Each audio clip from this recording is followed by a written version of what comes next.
প্রাথমিকভাবে 37,000 ব্যক্তিকে, নারীকে, পরিবারকে ফ্যামিলি কার্ড দেওয়ার একটি সংবাদ আমরা মিডিয়ায় দেখেছি। যদি অনলাইনে বা সরকারিভাবে কোনো গণবিজ্ঞপ্তির মাধ্যমে ফ্যামিলি কার্ডের জন্য আবেদন গ্রহণ করা হতো, আমরা বুঝতে পারতাম এটা জনগণের জন্য হয়েছে। জুলাই সনদের ব্যাপারে এক চুল ছাড় দিতে রাজি নয় বিরোধী প্ল্যাটফর্ম। প্রকৃত বিএনপি যারা করেন, যারা জিয়াউর রহমানকে ভালোবাসেন, তাদের উচিত হবে তারেক রহমানকে এই মুসলেকা বাহিনীর হাত থেকে বাঁচানো। খেজুর গেল কই, সবার মুখে এখন একটাই কথা। গত রাতে এমপিদের ঘুম হারাম করে দিয়েছেন হাসনাত আব্দুল্লাহ। মধ্যরাতে তিনি একটি ক্লাস নিয়েছেন, যে ক্লাসে হাতে কলমে বুঝিয়ে দিয়েছেন একজন এমপি তার আসনের জন্য, তার এলাকার মানুষের জন্য কি কি পেয়ে থাকেন এবং তিনি তার অঞ্চলে কি কিভাবে উন্নয়নগুলো করে থাকেন, সেই উন্নয়নের সঙ্গে কে কে যুক্ত, কারা কারা যুক্ত, কিভাবে যুক্ত। মাত্র একটি ক্লাসে গত 54 বছরের ক্ষুধা অনেকটাই মিটে গেছে মানুষের। এমপিরা কোথায় কোথায় দুর্নীতি করেন, কিভাবে করেন, কোন জায়গায় তারা মানুষের জন্য কাজ করেন অথবা মানুষের জন্য কাজ না করে নিজের জন্য কাজ করেন, নিজের পকেট পড়েন বা নিজের পেট পূর্তি করেন, সমস্ত তথ্যই মোটামুটি এইখান থেকে স্পষ্টভাবে বোঝা গেছে। প্রথমত হাসনাত আব্দুল্লাহ দেখিয়েছেন যে মানুষ যে উন্নয়নগুলো দেখে, সড়ক উন্নয়ন দেখে, রাস্তাঘাট দেখে, এই রাস্তাগুলোর কাজ কে কিভাবে করে, সেই রাস্তা করতে গিয়ে দুর্নীতিটা কে কিভাবে করে সেটাও তিনি তুলে ধরেছেন। একজন তরুণ তুর্কি আজ অনেকগুলো রহস্য এইভাবে উন্মোচন করে দিয়েছেন জাতির সামনে। তিনি রাস্তা বলতে গিয়ে রাস্তার কাজগুলো 3টা ভাগে যে করে, এই তথ্যটা মানুষের সামনে তুলে ধরেছেন। নতুন রাস্তা, পিওরভুক্ত, পিআইওর ভুক্ত, তারপর আঞ্চলিক সড়ক এলজিআরডির অন্তর্ভুক্ত, এবং রোডস অ্যান্ড হাইওয়ে মহাসড়কগুলো সেগুলো আবার আরেকটা দপ্তরের অন্তর্ভুক্ত।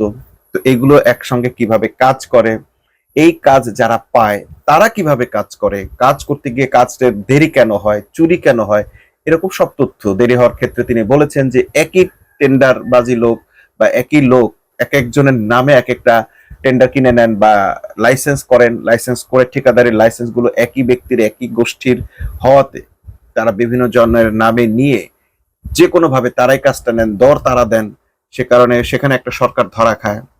আবার যেহেতু একই ব্যক্তি, একই মালিক ব্যক্তি 4-5টা লাইসেন্স নিয়ে ব্যবসাটা করছেন এবং সেই লাইসেন্সটাও করছেন 2 নম্বরই পদ দিয়ে অনেক টাকা খরচ করে, করার পরে যখন তিনি কাজ পান, তিনি ওই এক মালিক একই জিনিসপত্র দিয়ে বিভিন্ন প্রজেক্টে কাজ করার কারণে কাজগুলো দেরি হয় এবং এই কাজগুলো দেরি হওয়ার পরে যখন একটা বর্ষা বা কোনো কিছু ঘটে, সেই ঘটার পরে তারা তাদের কাজ খারাপ হইলে সেটার একটা কৈফিয়ত দেওয়ার সুযোগ পান। ইঞ্জিনিয়াররা পর্যবেক্ষণ করতে আসলে তাদেরকে কিভাবে ঘুষ দেওয়া হয়, তারা কোথায় গিয়ে ধরা খান, ঘুষ না নিলে তাদের কি পরিণতি হয়, এরকম আরো অনেক কিছু তিনি তুলে ধরেছেন। এমনকি জনগণের যে দায়িত্ব আছে, জনগণ একটা রাস্তা নষ্টের ক্ষেত্রে কিভাবে ভূমিকা রাখে, পাশে পুকুর কেটে নিজের জায়গা 1 ইঞ্চি ছাড়বো না, পুরোপুরি রাস্তাটাকে দখল করে ফেলবো, বা রাস্তায় তো আমার জায়গা গেছে অতএব আমি পুকুর আরো খানিকটা কেটে ফেলবো, এই কাটতে গিয়ে একজন ব্যক্তি তার নিজের স্বার্থ রক্ষা করতে গিয়ে হাজার হাজার মানুষের রাস্তা কিভাবে নষ্ট করে এবং এইটা না করার জন্য কি করা দরকার, সব বিষয়ে হাসনাত আব্দুল্লাহ তুলে ধরেছেন। তবে সবচেয়ে মজার বিষয় হচ্ছে তিনি তার অঞ্চলের জন্য যে খেজুর পেয়েছেন তার একটা হিসাব দিয়েছেন। একদম লাইভে তিনি তার হিসেব কষে সে হিসাব দিয়েছেন যে 312 কার্টুন বা 12 কেজি 12 মন খেজুর তার জন্য এসেছে, যে খেজুরগুলো তিনি তার এলাকায় কিভাবে বিতরণ করছেন, কার কার হাতে দিয়েছেন। প্রশ্ন হচ্ছে তাহলে বাকি এমপিরা তাদের খেজুর কোথায় দিলেন? তাদের খেজুর এসেছে কত বস্তা, কত কার্টুন, কত মন, এবং সেই খেজুর তারা কাকে কাকে দিয়েছেন সেটির একটি হিসাব মানুষ চাইতে শুরু করেছে। অনেকেই বলছে আমরা এতদিন জানতামই না যে এরকম খেজুর পাওয়া যায়, বরং এই খেজুর নিয়ে খেজুর চোরেরা পাল্টা ট্রল করে, বলে হ্যাঁ সৌদির খুরমা খেজুর খাই এই অবস্থা। সেই যে শুনতাম সৌদির খুরমা খেজুর আমরা শুধু শুনেই আসছি, আজকে দেখলাম যে হ্যাঁ সত্যি খুরমা খেজুর আসে এবং সেগুলো সরকারিভাবে বিলি বন্টন হয়, এমপিরা সেগুলো বিলি বন্টন করেন তার লোকদের মাধ্যমে। কিন্তু আজকে হাসনাত আব্দুল্লাহ বলার আগে আমরা এই খেজুরের নামগন্ধ কিছুই শুনিনি, শুধু ট্রল ছাড়া। আমাদের এলাকায়ও কোনো খেজুরের নামগন্ধ আমরা শুনি নাই। কে পাইলো কে পাইলো না, কত কেজি আসলো তাও আমরা জানি না। 54 বছরে আমরা এই তথ্য জানতে পারলাম না যে সরকারিভাবে বা বিভিন্ন রাষ্ট্র থেকে খেজুর আসে এবং সেই খেজুর জনগণের জন্য ফ্রি বিতরণ করা হয়। আমরা জনগণ রাষ্ট্রকে এমপিকে এই প্রশ্নটাই করতে জানি না, কিন্তু হাসনাত আব্দুল্লাহ যখন মধ্যরাতে এই তথ্য দিয়ে দিলেন, এখন এমপিদের দায়িত্ব হয়ে গেছে তার এলাকায় যে পরিমাণ খেজুর এসেছে, কোন কোন পরিবারকে তিনি খেজুর দিয়েছেন সেই হিসাব জনগণের সামনে তুলে ধরতে হবে। ইতিমধ্যে আমরা আরো কয়েকটি আসনের খবর পেয়েছি, যে আসনগুলোতে এমপিদের কোথায় কয় বস্তা বা কয় কার্টুন, কত কেজি, কত মন খেজুর এসেছে তারা জবাব দিয়েছেন বা তথ্য তুলে ধরেছেন। কিন্তু সবচেয়ে আনন্দের বিষয় হচ্ছে জনগণ এই খেজুর নিয়ে প্রশ্ন করতে শুরু করেছে। একই সঙ্গে আরেকটা খবর দিচ্ছি, আনন্দের খবর, সেটি হচ্ছে ফ্যামিলি কার্ডের খবর। 37,000 প্রাথমিকভাবে 37,000 ব্যক্তিকে, নারীকে, পরিবারকে ফ্যামিলি কার্ড দেওয়ার একটি সংবাদ আমরা মিডিয়ায় দেখেছি। আমরা কয়েকজনকে দেখলাম তারা ফ্যামিলি কার্ড পেয়ে অতি উচ্ছ্বসিত। এটি আনন্দের সংবাদ যে তারেক রহমান তার কথা রাখতে শুরু করেছেন। 2,500 করে টাকা তাদের অ্যাকাউন্টে গিয়েছে বলে আমরা এই মর্মে আমরা জানতে পেরেছি। কিন্তু এটি কোন এলাকায় গেল, কাদের হাতে গেল, সেই লোকদের সঙ্গে এখনো আমাদের দেখা সাক্ষাৎ হয়নি। আমাদের পরিবারও এই ধরনের টাকা পয়সা বা ফ্যামিলি কার্ড আসেনি। এই ফ্যামিলি কার্ড কে পাচ্ছেন, কোন এমপির কাজের বুয়া পাচ্ছেন, কোন বিএনপি নেতার কাজের বুয়া পাচ্ছেন বা তার নিজস্ব লোকেরা পাচ্ছেন, সেই তথ্য আসতে আরো বেশ কিছুদিন সময় লাগবে। যেই পাক, তথ্যগুলো আসা দরকার, কারণ এটা জনগণের অধিকার। তারেক রহমান কথা রেখেছেন, ফ্যামিলি কার্ড দেওয়া শুরু করেছেন। তাকে এটাও বলতে হবে যে দ্বিতীয় ফেজে তিনি কত লাখ দিবেন, 50 লাখ দিতে চেয়েছেন না 4 কোটি দিতে চেয়েছেন, নাকি সকল নাগরিক, মানে একটু যাদের অসচ্ছল অবস্থা আছে সেই মহিলারা পাবেন। তিনি অবশ্যই এরকম অসচ্ছলের কথা বলেন নাই, তিনি বলেছেন তার স্ত্রীও পেতে পারে, তার স্ত্রীও পেতে পারে এই ফ্যামিলি কার্ড। তো এই ফ্যামিলি কার্ড কে পেতে পারে, কিভাবে এই লোকদের বাছাই তিনি করলেন, রাষ্ট্রীয়ভাবে এরকম কোনো বাছাই প্রক্রিয়া আমরা অন্তত দেখি নাই, যেভাবে যে তারা নিজেদের লোকদেরকে নিজেরা বাছাই করে নিয়ে করলেন কিনা, এছাড়া আমাদের কাছে আর কোনো তথ্য নেই। যদি অনলাইনে বা সরকারিভাবে কোনো গণবিজ্ঞপ্তির মাধ্যমে ফ্যামিলি কার্ডের জন্য আবেদন গ্রহণ করা হতো, আমরা বুঝতে পারতাম এটা জনগণের জন্য হয়েছে। এখনো মনে হচ্ছে এটি শুধুমাত্র নেতাদের, কাজের বুয়াদের জন্য তারা দিয়েছেন। এর বাইরে কোনো তালিকা তারা যদি নিয়েও থাকেন, গোপনে গোপনে নিতে পারেন, কিন্তু জনসমক্ষে এরকম কোনো তালিকা গ্রহণের কোনো তথ্য আমাদের কাছে আসেনি। অতএব একদিকে আনন্দের সংবাদ যে ফ্যামিলি কার্ড দেওয়া শুরু হয়েছে, কিন্তু অন্যদিকে এই ফ্যামিলি কার্ডের নামে একটি বড় অ্যামাউন্ট টাকা দলীয় কর্মীদের কাছে, অথবা দলীয় কর্মী নয় কিংবা প্রয়োজন নেই এমন লোকদের হাতে বেহাত হওয়ার সম্ভাবনাও আমরা দেখতে পাচ্ছি। এটা দুর্ভাগ্যজনক। যেদিন আপনি ফ্যামিলি কার্ড উদ্বোধন করলেন, সেদিন আপনার লোকদের দ্বারা একটি ফ্যামিলিকে তছনছ করে দিয়ে আপনি ধ্বংস করে দিলেন। এরকম লক্ষ ফ্যামিলি কার্ড বিতরণ করে একটা বাংলাদেশের চেহারা পরিবর্তন করা যায় না। আমরা এমন একটা দেশে বাস করি, এটা বলতে আমার লজ্জা হয়, যখন আমরা ফ্যামিলি কার্ড বিতরণ করছি তখন আমরাই সেই লোকেরা তার দলের লোকদের দ্বারা ফ্যামিলিগুলোকে নিঃস্ব, ভেঙে চুরে খান খান করে দেওয়ার ব্যবস্থাও তারাই করে দিচ্ছেন। তাহলে ফ্যামিলি কার্ড আদৌ নারীকে স্বাবলম্বী করবে, নাকি আসলে অপরাধীদের আরো বেশি অর্থ উপার্জনের একটা হাতিয়ার হবে, সেটি আমাদের বুঝতে বা বলতে আর একটু সময় লাগবে, আর একটু ক্যালকুলেশন করতে হবে। অতীতে আমরা যত কার্ড দেখেছি, কার্ডের খেলা দেখেছি, এগুলো মিসগাইড হয়েছে বেশি। অসহায় মানুষের হাতে প্রকৃত কার্ড পৌঁছায়নি। বিশেষ করে মুক্তিযোদ্ধা ভাতার ক্ষেত্রে আমরা দেখলাম অধিকাংশই অমুক্তিযোদ্ধা, ভুয়া মুক্তিযোদ্ধাদের হাতে এই মুক্তিযোদ্ধা ভাতা চলে যাচ্ছে। এটা একটা বিশাল মানি স্ক্যাম, এবং এরপরে মুক্তিযোদ্ধা ভাতার পরে যদি কোনো মানি স্ক্যাম হওয়ার মতো কোনো বিষয় থাকে, তাহলে সেটি হবে এই ফ্যামিলি কার্ড, যেটার কোনো ক্রাইটেরিয়া বর্ণনা করা নেই, কোনো স্বচ্ছ প্রক্রিয়া নেই কারা ফ্যামিলি কার্ডটা পাচ্ছে, পাওয়ার আবেদনের কোনো প্রক্রিয়া নেই।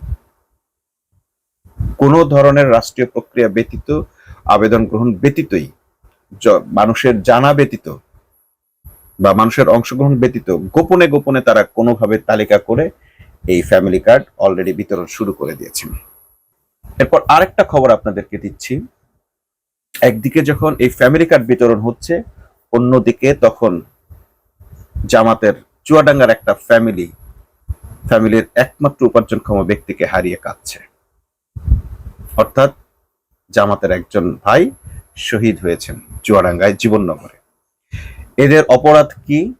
চুয়াডাঙ্গাবাসীর অপরাধ হচ্ছে সেখানকার যে 2টো আসন বা 3টে আসন, যে কটি আসন ছিল চুয়াডাঙ্গার, সবগুলো আসনে জয়ী হয়েছে জামাত প্রার্থী, এবং সেই ওইখানে দুই ভাইকে হত্যা করেছে বিএনপির কর্মীরা, হামলা করেছে। হামলা করার পর দুই ভাই আহত হয়েছেন, এক ভাই আগে মারা গেছেন, আরেক ভাই গতকাল মারা গেছেন।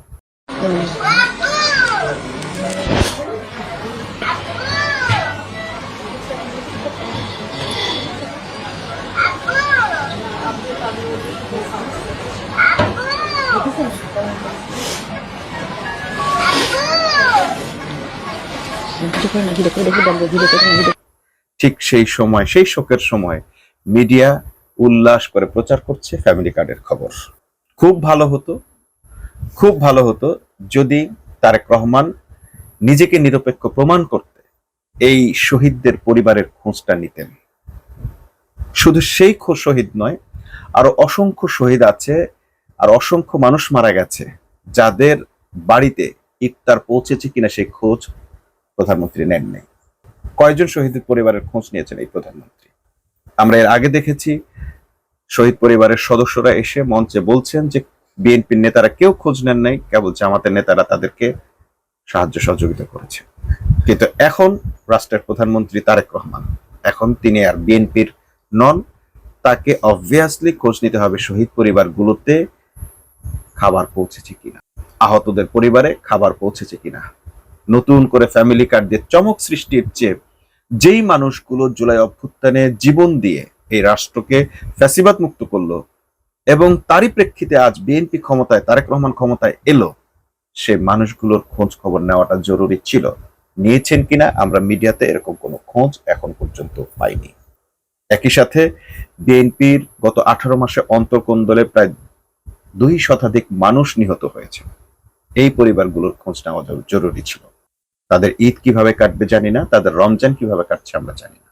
মিডিয়া এক পেশে ভাবে তারেক রহমানকে হিরো বানানোর জন্য, হিরো থেকে গড বানানোর জন্য যে প্রচেষ্টা চালিয়ে যাচ্ছে, তার মাঝে আমরা দেখছি অনেক সংবাদ ব্ল্যাক আউট হয়ে যাচ্ছে। বিশেষ করে জামাতের, এনসিপির ইতিবাচক কাজগুলো সম্পূর্ণ ব্ল্যাক আউট করা হয়েছে। এবং এই যে সংবাদটি বললাম, চুয়াডাঙ্গায় 2 জন জামাতের নেতা যে শাহাদাত বরণ করলেন, এই সংবাদটিও মিডিয়া থেকে ব্ল্যাক আউট করা হয়েছে। মেইনস্ট্রিম মিডিয়াগুলোতে এই সংবাদকে ফলো করে প্রচার করতে আমরা দেখিনি, চোখে পড়ার মতো করে তারা প্রচার করেনি। নিউজ প্রচার করা এবং ট্রিটমেন্ট একটা ভিন্ন বিষয়। আপনার চোখে পড়ার, একটা পত্রিকায় কিংবা মিডিয়ায় অসংখ্য সংবাদ থাকে, সেটা আপনার চোখে পড়ার মতো করে প্রকাশ করা এক ধরনের ট্রিটমেন্ট, আর সেটিকে কোনোভাবে দায়সারা গোছের প্রচার করা আরেক ধরনের ট্রিটমেন্ট। এই চালাকিগুলো মিডিয়া করে থাকে। ব্ল্যাকআউট, এটাই মূলত ব্ল্যাকআউট, যে সংবাদগুলোকে এমন ভাবে ফিল্টারিং করা হবে যে সে সংবাদ নেই এটা বলা যাবে না, আবার আছে সেটাও মানুষ দেখতে পারবে না বা জানতে পারবে না। তো মিডিয়া যে খেলাটা খেলছে, এই খেলাটা নতুন নয়। আমরা বরাবরই দেখি যে টাকার গরম থাকে কিছুদিন, টাকা পেয়ে পেয়ে পেয়ে পেয়ে এই মিডিয়াগুলো এইভাবে একটা সরকারকে শেষ পর্যন্ত ফ্যাসিবাদে উপনীত করে। তারা সরকারের হয়ে সরকারের একজন ব্যক্তিকে গড বানায়। শেখ হাসিনাকে গড বানিয়েছিল, সকল মন্ত্রীরা খারাপ, এমপিরা খারাপ, শেখ হাসিনার কাছে গেলে সব সমস্যার সমাধান মুশকিলে আসান হয়ে যায়। এইভাবে করে একটা লোককে গড বানিয়েছিল।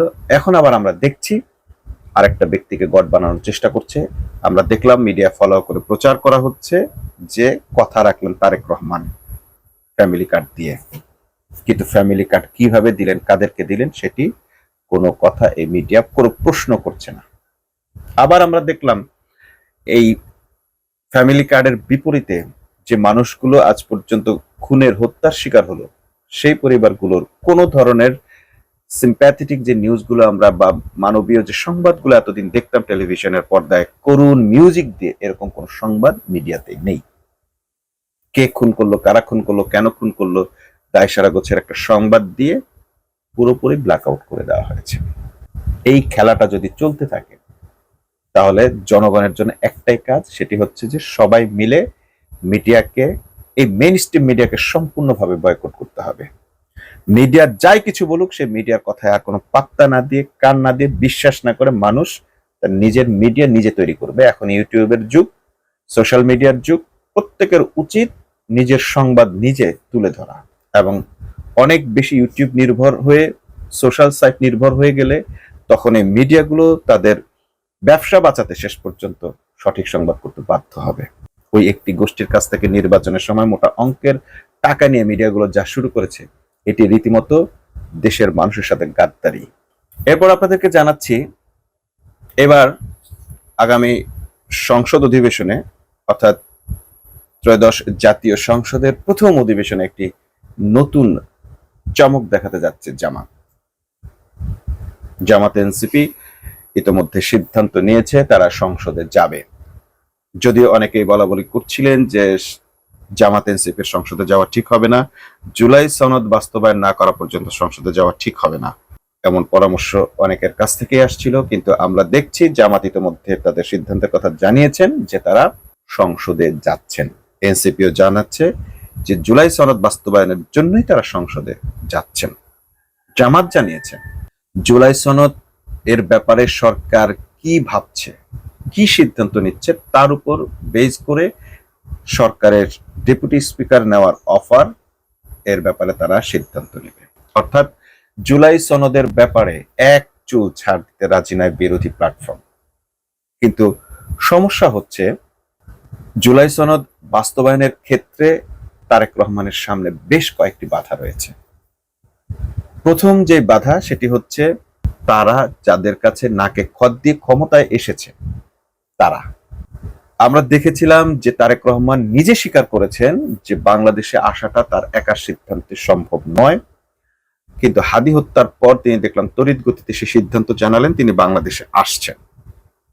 তো কাদের মাধ্যমে তিনি বাংলাদেশে আসলেন, কিংবা এতদিন তাকে বাংলাদেশে আসাটা কে আটকেছিল, কে তাকে গ্রিন সিগন্যাল দিল, কে বাংলাদেশের নির্বাচনকে এইভাবে ম্যানিপুলেট করলো, যে শক্তি এই কাজগুলো করেছে সেই শক্তির কাছে কি ওয়াদা করে তারেক রহমান ক্ষমতায় এসেছেন বা ক্ষমতায় বসেছেন সেটি আমরা এখনো স্পষ্ট নই।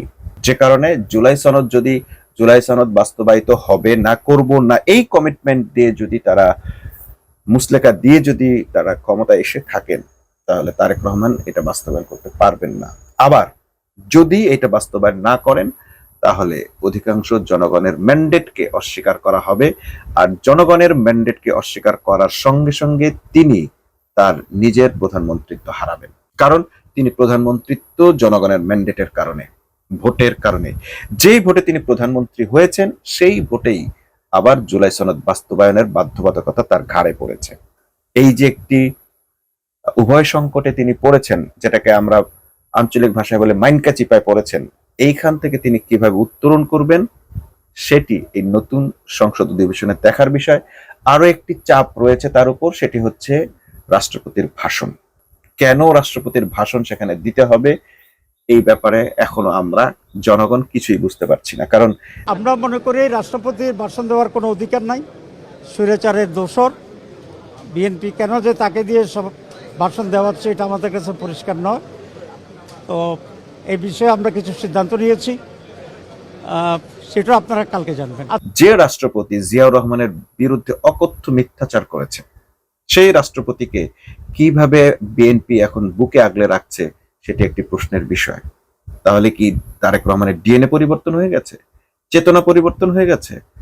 তার পৈতৃক যে অরিজিন তিনি পেয়েছেন, যে কারণে আজকে তিনি বিএনপির চেয়ারপারসন, যে পৈতৃক উত্তরাধিকার হিসেবে সেই পিতাকে ভুলে গেছেন, যে পিতাকে বলেছে স্বাধীনতার ইতিহাসকে তছনছ করে দিয়েছে জিয়াউর রহমান, এমন কথা যিনি বলেছেন সেই রাষ্ট্রপতিকে এখন এনে সম্মানিত করার, মহামান্য করার কি এমন জরুরি পড়লো তারেক রহমানের জন্য? তাহলে কি এটিও সেই ডিপ স্টেটের কিংবা যাদের কাছে তিনি ক্ষমতায় আসার জন্য নাকে খত দিয়েছেন তাদের শর্ত? প্রকৃত বিএনপি যারা করেন, যারা জিয়াউর রহমানকে ভালোবাসেন, তাদের উচিত হবে তারেক রহমানকে এই মুসলেকা বাহিনীর হাত থেকে বাঁচানো, এই ডিপ স্টেট থেকে বাঁচানো।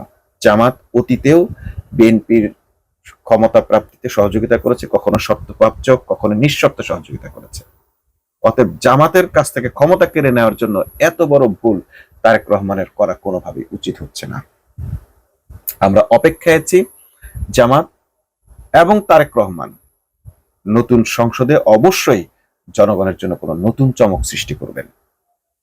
আমরা সেই আশা রেখেই আগামীকালের দিকে তাকিয়ে আছি। আসন্ন জাতীয় সংসদ যেন অবশ্যই প্রাণবন্ত হয় এবং এই সংসদ যেন জনগণের কল্যাণের জন্য সমস্ত ধরনের সার্বভৌম ক্ষমতা অধিকারী হয়ে সার্বভৌমতা ক্ষমতা প্রয়োগ করে সিদ্ধান্ত নিতে পারে, সেই ক্ষমতা যেন এই সংসদের হাতে থাকে, এই প্রধানমন্ত্রীদের হাতে থাকে, এই রাষ্ট্রের হাতে থাকে। কোনো বিদেশি শক্তি, কোনো মুসলেকা বাহিনী কারো কাছে নাকে খত দিয়ে আসলেও যেন শেষ পর্যন্ত এই সরকার স্বয়ংসম্পূর্ণ হতে পারে, স্বনির্ভর হতে পারে এবং সার্বভৌম ক্ষমতা প্রয়োগ করতে পারে, আমরা সেই প্রত্যাশায় থাকবো।